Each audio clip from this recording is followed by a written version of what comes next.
Dans un environnement concurrentiel qui s'est durci et élargi, seule la capacité de l'entreprise à s'adapter, à faire preuve d'agilité, peut lui permettre de tirer son épingle du jeu. C'est pour cette raison qu'elle a désormais besoin que chaque collaborateur fasse preuve d'intelligence des situations, prenne des initiatives et dispose de l'autonomie nécessaire pour cela. Faire vivre ce nouveau mode de fonctionnement n'est pas simple, quand le conditionnement culturel et le cadre organisationnel posé par l'ancien modèle pèsent lourd. Par ailleurs, le développement de l'autonomie ne se décrète pas, il s'accompagne. Pour transformer l'essai, deux approches différentes peuvent être combinées. La première, plutôt classique, mobilise trois ingrédients. Un travail sur la transformation des comportements à travers des actions de développement ciblées. Un projet précis dans lequel pourra s'inscrire l'autonomie de chacun.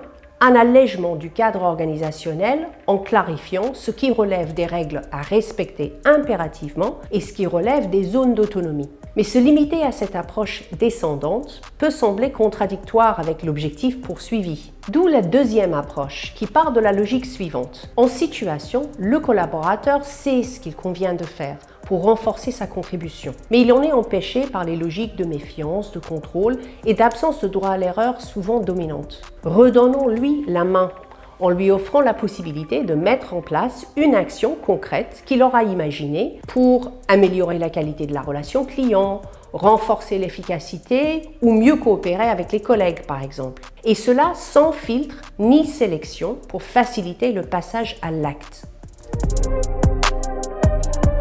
L'enjeu n'est pas dans la réussite de chaque initiative, mais dans la nécessité d'ancrer la pratique, d'en prendre et d'en tirer des enseignements. Ainsi, il faut capitaliser sur ces réalisations, qu'elles aient été une réussite ou pas. Il s'agit alors de renouveler l'expérience à chaque occasion, de manière à systématiser progressivement l'initiative individuelle et transformer les exécutants alignés en acteurs mobilisés. Pour redynamiser ses résultats, Auchan Italie avait besoin de renforcer la relation avec ses clients, notamment à travers leur expérience en magasin.